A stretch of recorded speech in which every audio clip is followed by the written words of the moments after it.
Baseball's Greatest Hitters by S. A. Kramer. Page 5. The hardest job in sports. Batter up. The pitcher delivers. It's a fastball, steaming in at more than 90 miles per hour. The ball reaches the plate in less than half a second. The hitter must react in the blink of an eye. Should he swing? Is the pitch a strike or a ball? Will it hit him, causing serious injury? To make the right decision, the batter must concentrate completely. After all, the bat must connect with an object only 2.868 inches wide. No wonder some feel hitting is the hardest job in sports. Of course, great hitters do more than just get the bat on the ball. They swing with power and drive in run after run. When the game's on the line, they're the players who always come through. Page 6. There have been great hitters ever since baseball began. But in the early days, the game was different. The ball was heavier, so it didn't carry very far. Pitchers could spit on it or scrape it, getting it wet and dirty. As the innings passed, the ball grew hard to see. Unlike today, the umpire didn't toss it from the field. That time in baseball is known as the dead ball era. Hitters didn't clobber many homers because of the wet, dirty, heavy ball. But in 1920, teams began to use a light, clean, dry ball. A player named Babe Ruth started slamming home runs, and the game was changed forever. Now the greatest batters are usually sluggers, and fans love to argue about who's the best. Keep in mind, not all the top hitters played in the major leagues. Before 1947, African Americans were not allowed in the majors. Some of our most spectacular athletes were in the Negro Leagues. So, who are baseball's greatest hitters? Forget the fastest runners and the finest fielders. Not even the top all-around players count. This book is just about the true heroes of the bat. Page 8. Chapter 1. The Man Who Had to Be the Best. Detroit, 1912. 3 men are trying to mug Tiger star Ty Cobb.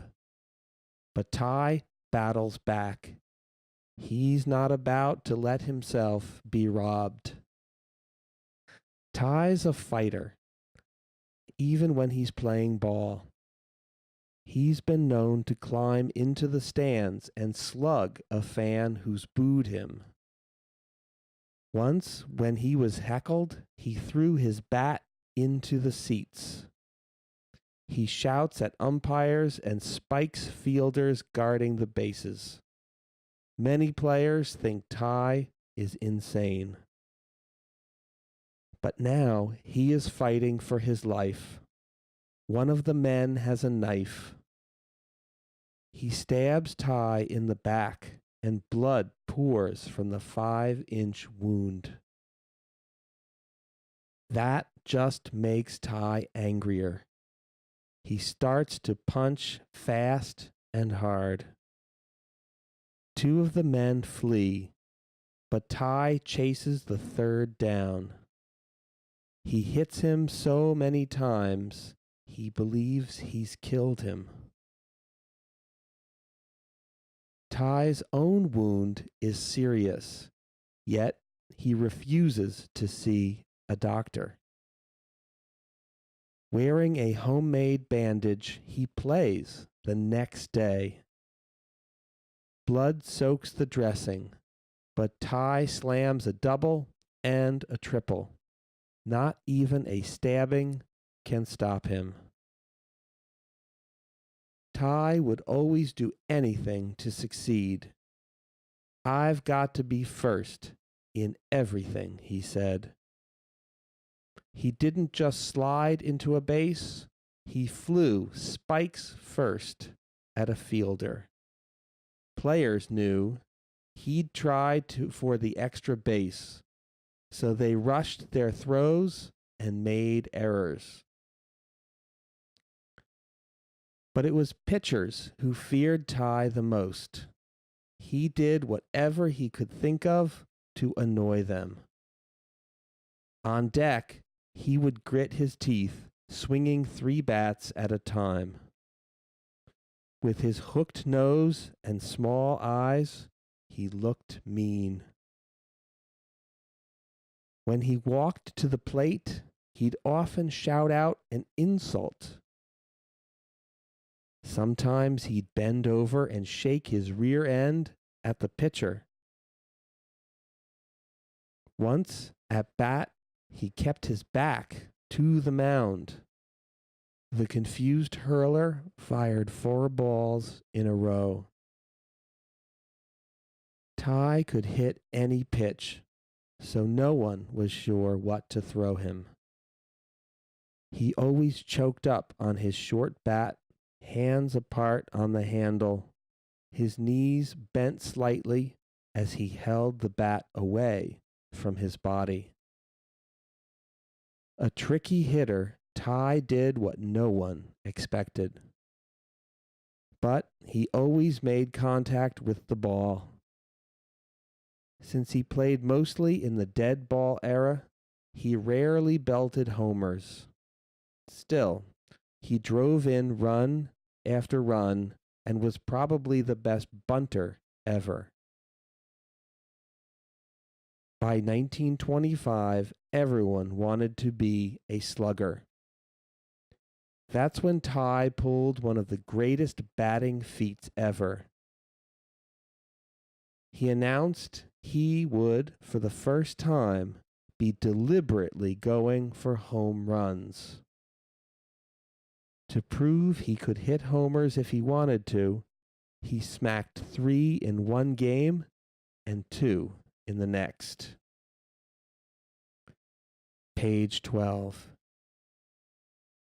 Ty performed feats few players could. His lifetime batting average is the highest in history, .366. Games were more exciting when he was in them. He'd get a single, steal second, and score on an infield out. But Ty could be selfish. If he was in a slump, he'd stay on the bench to protect his average. When he didn't get his way, he threw terrible tantrums. Once, he refused to play because he didn't like his hotel room. Throughout his life, Ty had very few friends. He was prejudiced against African Americans and seemed more concerned about money than people. Even as an 18-year-old rookie, he couldn't get along with his teammates. Baseball was the most important thing in his life. As a boy, he wanted to play so badly, he sewed his own glove and carved his own bat. Because his father disapproved, he wrote in secret to arrange tryouts. Once in the majors, he worked hard to learn all he could about hitting. By the time Ty grew old, he was bitter, lonely, and rich. Only 3 baseball people came to his funeral. Though unpopular to the end, he was still considered a legend. To see him, one player said, was to remember him forever.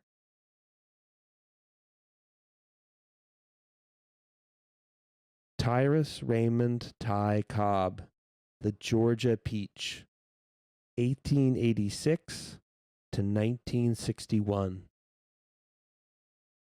Left-handed. 6 foot 1 inch, 175 pounds. Outfielder. Lifetime batting average, .366. Lifetime slugging average, .512.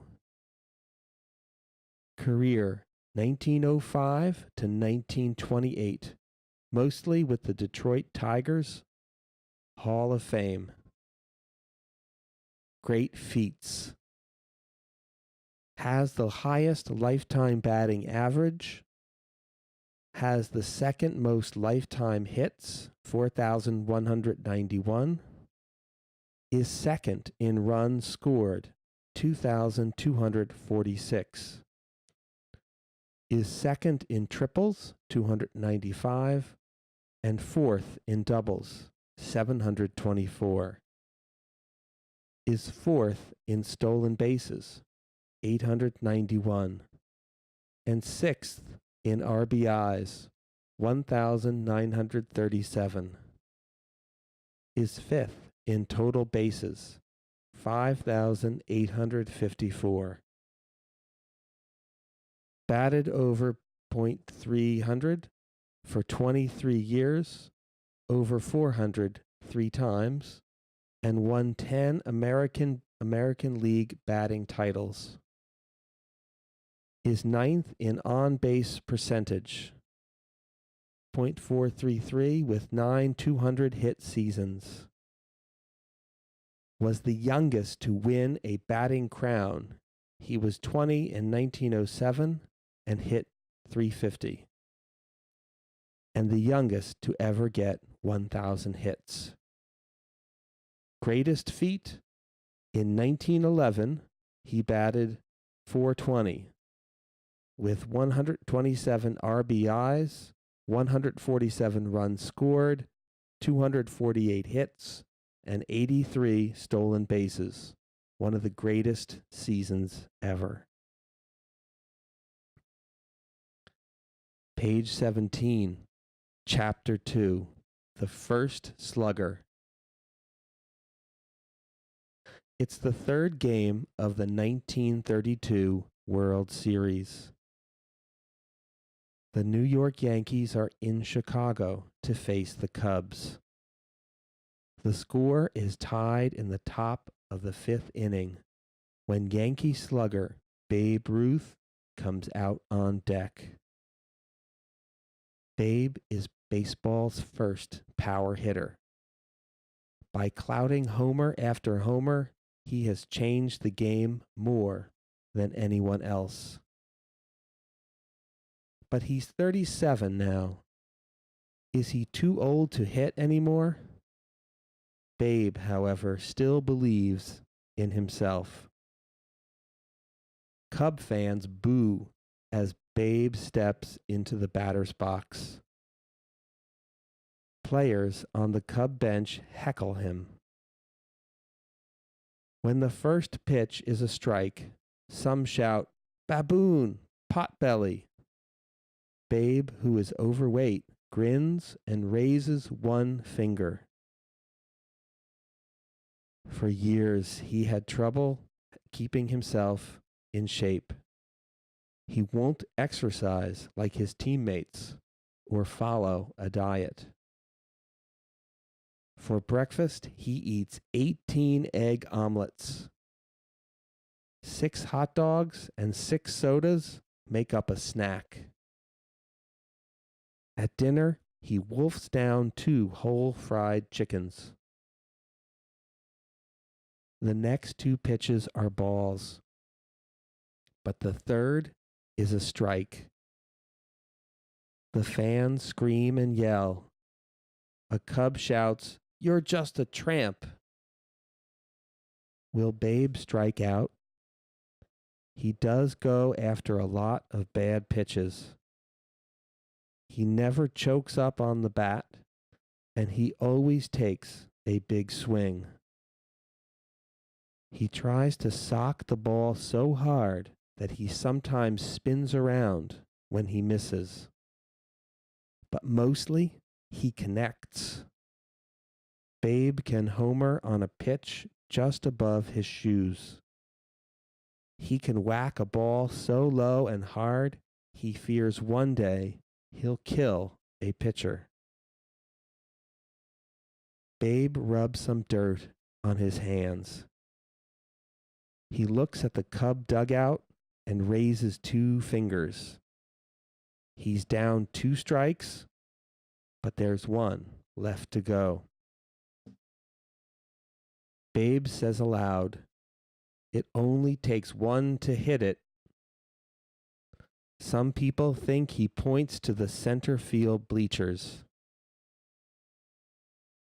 Deep in the batter's box, Babe gets ready. The pitcher fires. It's a changeup, low and away. Babe swings his heavy bat. The ball rockets into the sky. It goes over the center field wall. Home run! Babe circles the bases laughing. "You lucky bum," he says to himself. As he rounds third, he clasps his hand over his head. He ignores the garbage the fans are throwing on the field.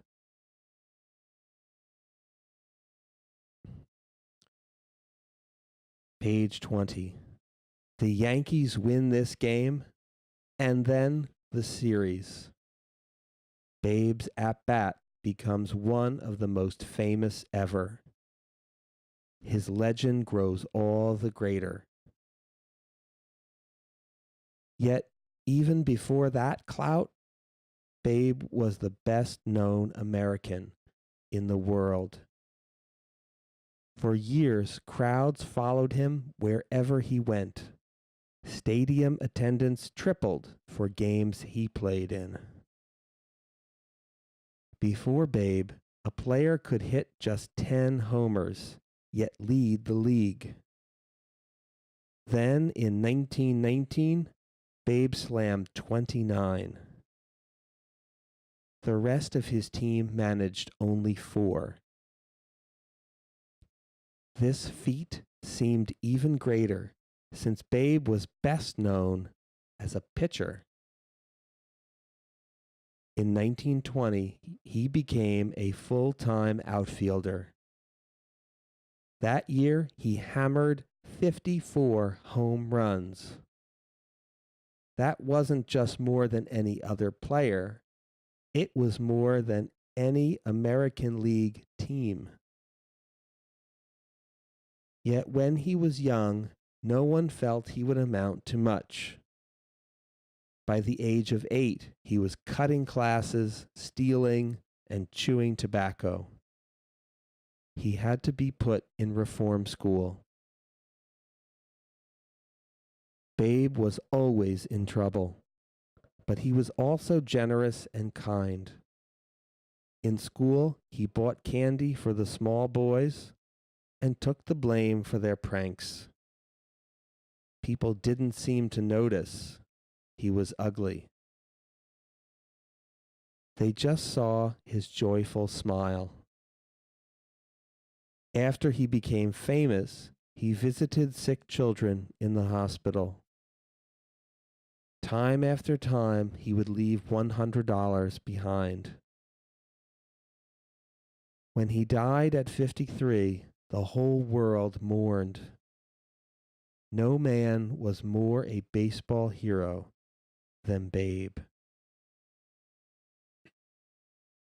George Herman Babe Ruth, the Sultan of Swat, the Bambino, 1895 to 1948, left-handed, 6 foot 2 inches, 215 pounds, pitcher, outfielder, lifetime batting average, 342, lifetime slugging average, 690, career 1914 to 1935, mostly for the Boston Red Sox and the New York Yankees. Hall of Famer. Great feats. First in lifetime slugging average, with the second highest single season slugging average, 847 in 1920.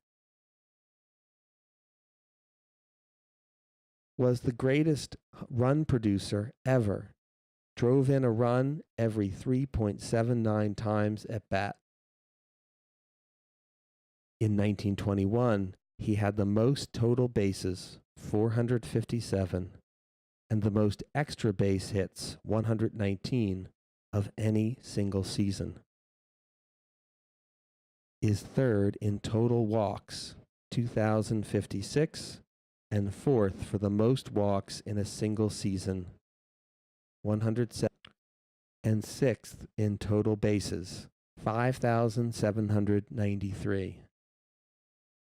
Hit over 50 homers 4 times and batted 300 or better 17 times, including 393 in 1923.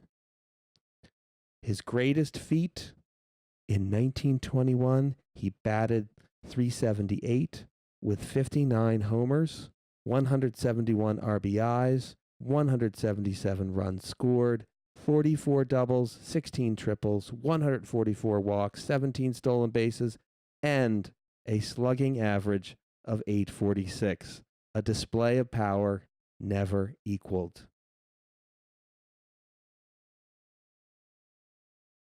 Chapter 3, page 24, the last 400 hitter. September 28th, 1941. The Boston Red Sox have come to Philadelphia to play the Athletics. There's a doubleheader scheduled, but the fans are interested in something else. They've come to watch Ted Williams bat. Ted is only 23, but he's hitting .3995. More than anything, he wants to bat 400. Today is the last day of the season. If he doesn't play, his average will be rounded up to 400. But he takes the field. He wants to prove he can really do it. Ted has been feeling the pressure. His average has dropped 13 points in the last 12 games. Just last night, he walked 10 miles worrying. The Philadelphia crowd is rooting for the Red Sox slugger. Even some of the Athletics wish him luck. As he comes to the plate, the umpire tells him to relax. But Ted is so nervous. His hands are shaking. He steps into the batter's box and keeps his feet wide apart. Wiggling his hips and shoulders, he jiggles up and down. He swings his light bat and twists his strong hands around its handle. He's fussy about his bats. Once he returns one because the handle is off just 5/1000ths of an inch. Ted stares at the pitcher. He's concentrating completely. When the ball shoots in, he strides confidently forward. With perfect timing, he swings and connects. It's a drive down the first base line. The crowd hopes it's a hit. When it falls in for a single, they cheer Ted on. The next time up, he homers. Then he gets 2 more singles. He's batting .404 now. But still, he won't sit down. He's going to play the whole doubleheader. He wants everyone to know he's truly a great hitter. The fans roar each time he comes to the plate. He gets 2 more hits. One, a line drive blasted so hard that it dents an outfield loudspeaker. By the end of the day, Ted is batting .406. He finishes the season first in average. Homers, walks, runs scored, slugging average, and on-base percentage. Ted has always wanted to be the greatest hitter who ever lived. He started playing baseball when he was 6. At the age of 12, he spent most nights in his backyard practicing hitting in the moonlight. His parents didn't stop him. They were rarely around. Ted was lonely, underweight, and tense, but he loved swinging a bat. Page 29. By the time he was 20, Ted was in the majors. He studied pitchers and umpires, becoming an expert on the strike zone. He knew the slope of each stadium's batter box and the direction of the wind. Like a scientist, he researched how the ball moves to the plate. Ted was baseball's most patient hitter. He rarely swung at pitches that weren't strikes. But some say he thought only of his average and didn't care about his team. Ted wasn't easy to get along with. He threw tantrum after tantrum. At the ballpark, he hurled bats, ripped out pipes, and smashed lights. He spat at fans who booed him. To show he didn't care what people thought, he never tipped his cap to a cheering crowd. When he homered in his very last time at bat, he wouldn't acknowledge the applause. As rude as Ted was, he could also be generous. From childhood on, he helped the sick and the needy. He raised millions of dollars for a children's cancer hospital. Hitting, though, was what he cared about most of all. Many who saw him play insist he was the greatest of all time. Theodore Samuel Ted Williams, the Kid, the Splendid Splinter, 1918 to 2002. Left-handed. 6 foot 3 inches, 205 pounds. Outfielder. Lifetime batting average, .344. Lifetime slugging average, .634.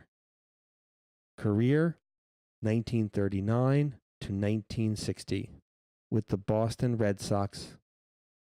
Hall of Famer. great feats. Has the highest lifetime on-base percentage, .483, and the third highest single-season percentage, .551 in 1941. Is the only American leaguer to win 2 Triple Crowns, first in league in RBIs, homers, and batting, 1942 and 1947. At 21, he had what may be the greatest rookie year ever. .327, 31 homers, 145 RBIs. Is second in lifetime slugging average. Led the league in batting average 7 times and slugging average 9 times. Led the league in walks 8 times. Is the oldest player ever to win a batting championship. He was 40 in 1958 and hit .328. Set many records despite serving 5 years in the Navy at the height of his career. Greatest feat, the last 400 hitter. He hit .406 in 1941 with 37 homers, 120 RBIs, 135 runs scored, 145 walks, a slugging average of .735, and an on-base percentage of .551. He struck out only 27 times that season. Page 32, Chapter 4, Hammerin' Hank. Atlanta, April 8, 1974. Hank Aaron slowly walks to the plate. A hush falls over the jam-packed stadium. Over 50,000 fans are at this Braves-Dodgers game. Right now, they all have their eyes fixed on Hank. Is tonight the night he'll break Babe Ruth's home run record? Some white people don't want Hank to out-hit Babe, because Hank is black, and they don't feel he's Babe's equal. They mail letters that threaten him and his family. The FBI is brought in to investigate. Hank gets protection from a police bodyguard. This isn't the first time that baseball has placed Hank in danger. When he began his career, some felt that whites and blacks shouldn't play on the same team. White fans jeered him. Some threatened to shoot him. Players called him terrible names. A few pitchers threw at him on purpose. Their prejudice made Hank determined to succeed. He knew that the best way to show that blacks are equal was to play as well as he could. Controlling his anger, he kept swinging his bat. Because he was a quiet man, few fans noticed his achievements. But tonight, he can prove he's a great player. He'll make history for himself and for all blacks. It's the 4th inning. Hank stands in the back of the batter's box. The Dodger pitcher knows he must be careful. Hank can hit almost anything. It's especially hard to throw a fastball by him. The pitch sails in. It's a change of pace in the dirt. Hank doesn't swing. He's waiting for the right pitch. As usual, he seems calm, but the tension is building. It's as if everybody's holding their breath. The pitcher delivers, but he's made a mistake. It's a slider down the middle. Hank can wallop this ball. With perfect timing, Hank waits till the last second. Then he shifts all his weight to his front foot. With quick wrists, he whips the bat around. Fans hear the wood smack the ball. It's a line drive. For an instant, Hank thinks the shortstop can catch it. But the ball speeds high and deep to left center field. It shines like a comet in the stadium lights. Will the left fielder catch it? No. It sails over the fence. Hank has hit home run number 715. The record is his. The crowd explodes in cheers. Hank starts to circle the bases. He feels as if everything is happening in slow motion. The Dodger first baseman reaches out and shakes his hand.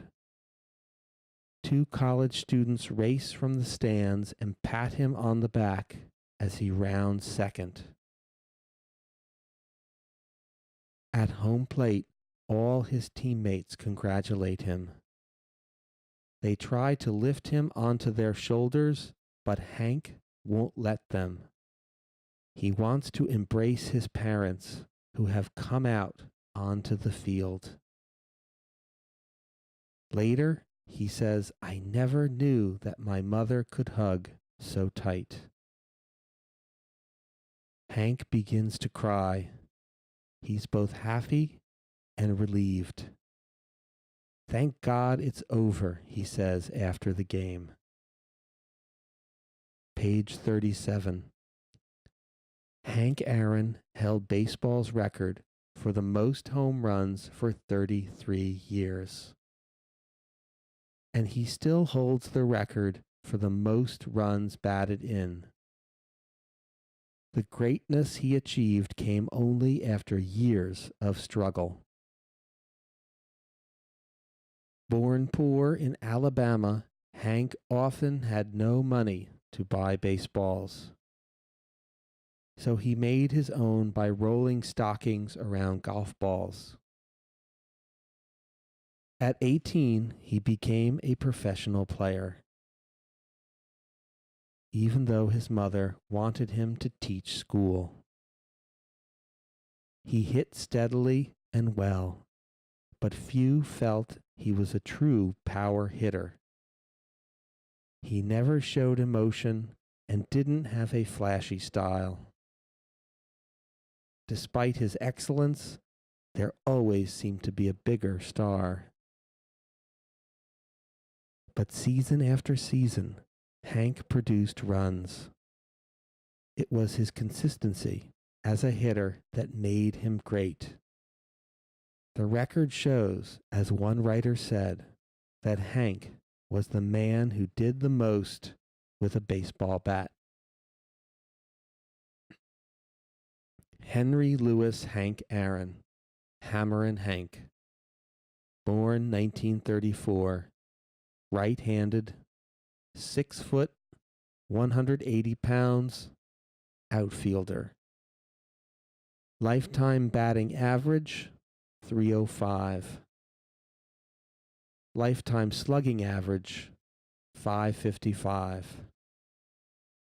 Career, 1954 to 1976, mostly for the Milwaukee, then the Atlanta Braves. Hall of Famer. Great feats. Is first in RBIs, 2,297. Total bases, 6,856. And extra base hits, 1,477. Is second in total homers, 755. Is third in total hits, 3,771. Is fourth in runs scored, 2,174, tied with Babe Ruth. Played in the third most games, 3,298. Had 40 or more homers 8 times. Had more than 100 RBIs 11 times. Hit 300 or better 14 times. Greatest feat. Hank is one of only 4 players in history to get 3,000 hits, 300 homers, and 200 stolen bases. Page 40. Chapter 5. The New Stars. October 3rd, 2012, Kansas City, Missouri.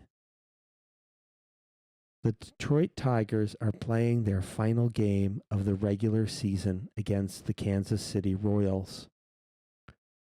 As exciting as the game is, the fans keep peeking at the scoreboard.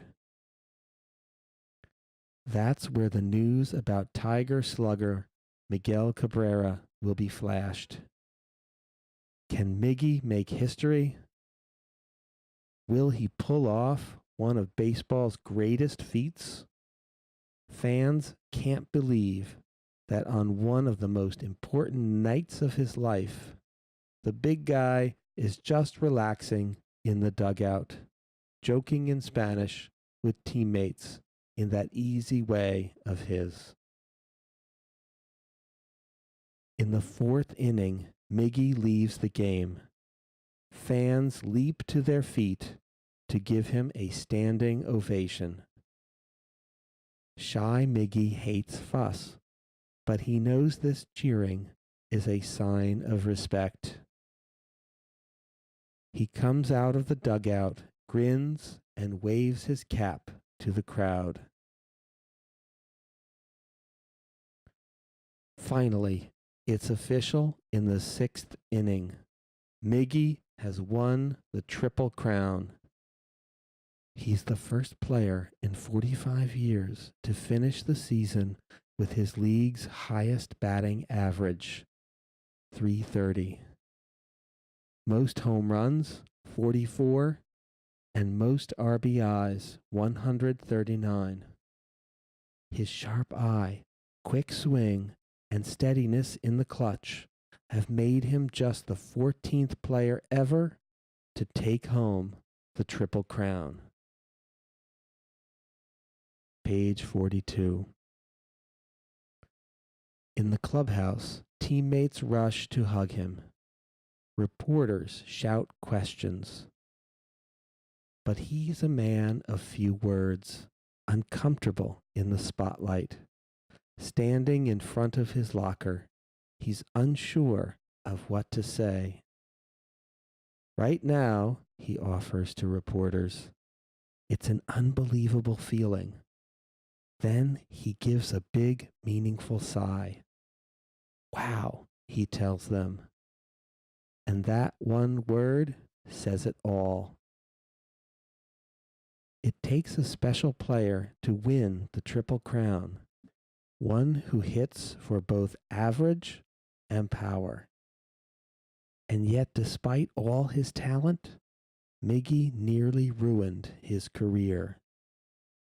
During the 2009 season, there were times he drank too much alcohol. Some believe that affected him on the field.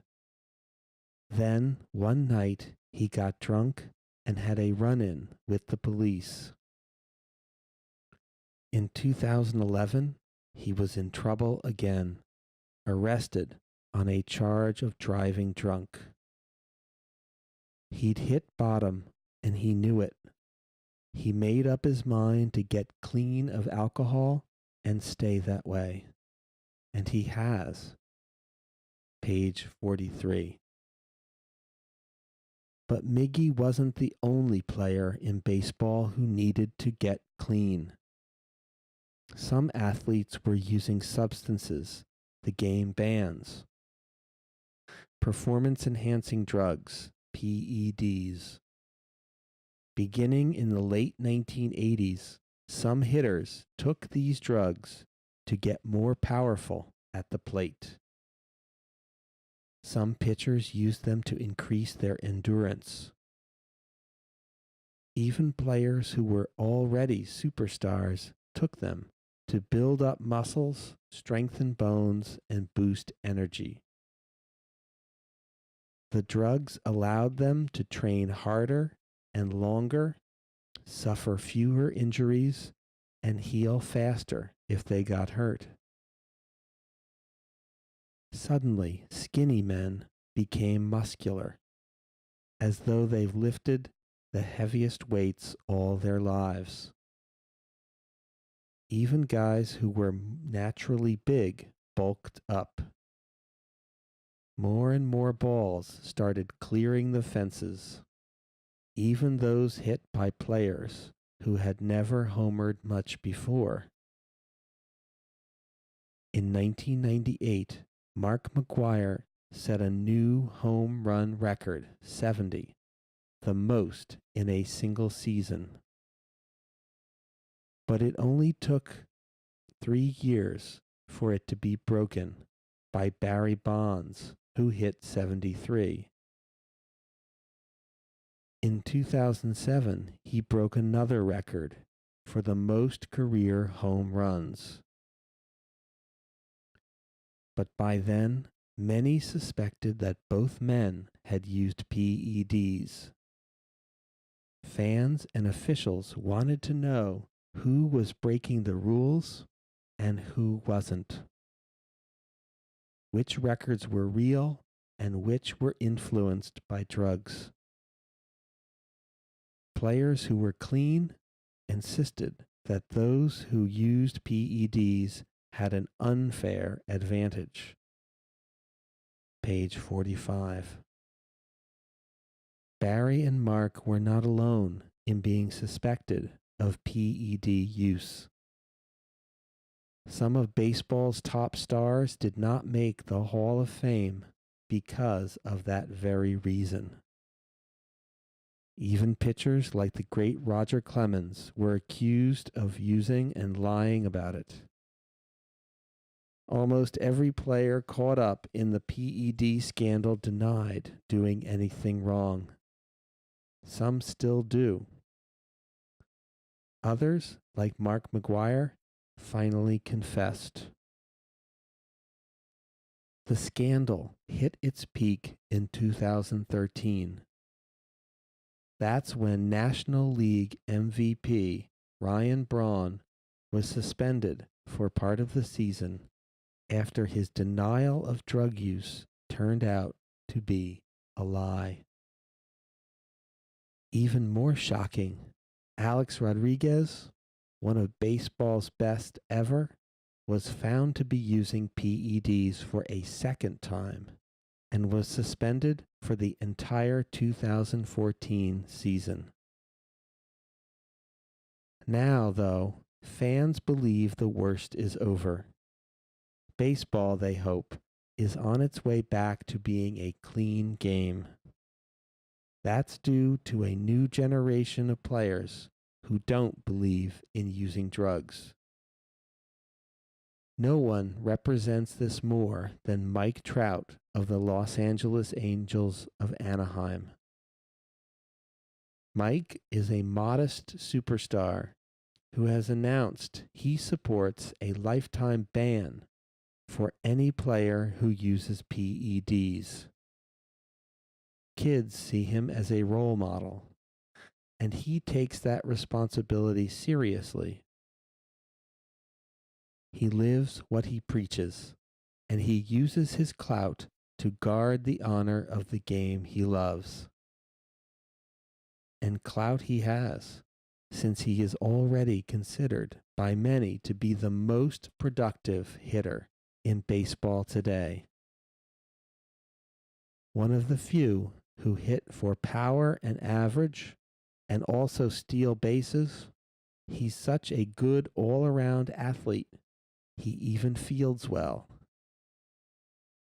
In only his third full year in the majors, he won the 2014 American League MVP by a unanimous vote. Mike may be the best and brightest face of the anti-PED movement, but he's not the only one. Together, the young stars of baseball are helping fans trust the game again. The end.